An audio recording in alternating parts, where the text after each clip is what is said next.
کہنا کہ آزادی کی سب سے پہلی آواز مسلمانوں نے اٹھائی ہے۔ علی وردی خان نے، نواب سراج الدولہ نے 1756 میں پلاسی کے میدان میں نواب سراج الدولہ کی فوجوں نے انگریزوں کو شکست دی اور انگریزوں کو تہ تیگ کیا، انگریزوں کے دانت کھٹے کیے۔ اس کے بعد 1-1.5 سال تک انگریزوں کی ساری جو کوٹھیاں تھیں ان پر تالے لگا دی گئے، لیکن دوبارہ انہوں نے نواب سے معافی مانگ کر، منت سماجت کر کے، ہاتھ پیر جوڑ کر اجازت چاہی۔ دھیرے دھیرے انہوں نے پھر کیا ہے اپنے پیر جمائے ادھر۔ اور نواب سراج الدولہ کی فوج میں میر جعفر نام کا شخص تھا، اس کو انہوں نے خریدا، نواب سراج الدولہ کی غداری پر آمادہ کیا اور غداری کروا کر انہوں نے نواب سراج الدولہ کو قتل کر دیا۔ بنگال کی حکومت انہوں نے اپنے قبضے میں لے لی اور اس کے بعد انہوں نے رخ کیا کہ اب ہندوستان کی 2 سلطنتیں بڑی مضبوط تھیں۔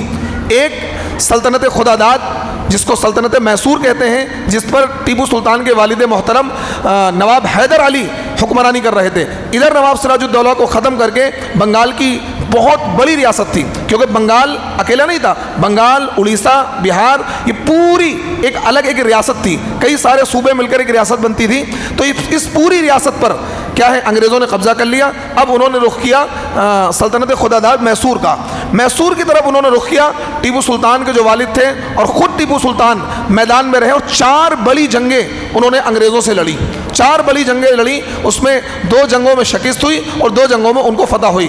آخر کار وہاں بھی غدار بیٹھے ہوئے تھے، خان عبد الغفار اور اسی طریقے سے میر معین الدین، میر قمر الدین، میر صادق، یہ کئی سارے غدار ٹیپو سلطان کی فوج میں تھے جنہوں نے انگریزوں سے ساٹھ باٹ کر لی تھی۔ انگریزوں نے ان کو لالچ یہ دیا تھا کہ ٹیپو سلطان کے مرنے کے بعد ہم تمہیں کیا میسور کا والی بنا دیں گے، میسور کا گورنر بنا دیں گے۔ انہوں نے ٹیپو سلطان سے غداری کی، انگریزوں کو سارے راز دیے۔ آخر کار 4 مئی 1799 سری رنگا پٹنم کے میدان میں آمنے سامنے کا مقابلہ ہوا ٹیپو سلطان کا اور انگریزوں کی فوجوں کا۔ آخر کار ٹیپو سلطان کو شکست ہو گئی۔ شکست کی وجہ کیا تھی کہ ٹیپو سلطان کی جو فوج میں لوگ تھے، میر معین الدین، میر قمر الدین، میر صادق، یہ سارے کے سارے لوگ یہ سب غدار ہو چکے تھے۔ انہوں نے انگریزوں سے ساٹھ باٹ کر لی تھی اور پہلے مرحلے میں انگریز پیچھے ہٹ گئے تھے، لیکن جو پوزیشن ٹیپو سلطان کی فوج نے لی تھی انگریز پیچھے ہٹ گئے، لیکن وہ پیچھے کو بھاگ گئے اور قلعے کے اندر چلے گئے۔